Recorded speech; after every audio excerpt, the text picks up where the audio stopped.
Another gate question from power system.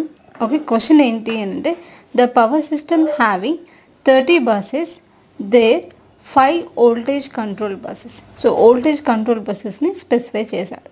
Okay, so voltage control buses enni 5. The load flow studies are conducted by NR method. Okay, Newton-Raphson. So we need to find out the Jacobian size of matrix anamata. Okay, so దీని కోసం first we need to segregate the buses. Okay, టోటల్గా 30 buses ఉంటాయి, అందులో మనకి 5 voltage buses అని mention చేశారు. Okay, 5 ఏంటి voltage buses.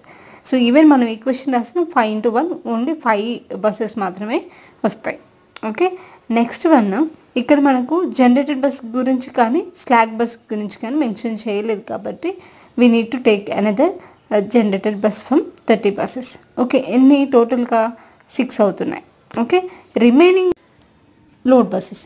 So మనకు పైన 6 బస్సెస్ వచ్చాయి, రిమైనింగ్ ఎంత 24. ఓకే, మనం లోడ్ బస్సెస్ రాసేటప్పుడు ఈక్వేషన్స్కి ఇంటూ 2 అని చేస్తాం. రిమైనింగ్ ఎంత total 48. Okay, so plus voltage బస్సెస్ని కూడా కన్సిడర్ చేయాలి, మనకు 53. ఇది మనకు size of the Jacobian matrix. So ఇలా ఇచ్చిన డేటాని యూస్ చేసుకొని మనం ప్రాబ్లమ్ని సాల్వ్ చేయాలి. Okay, this is all for today.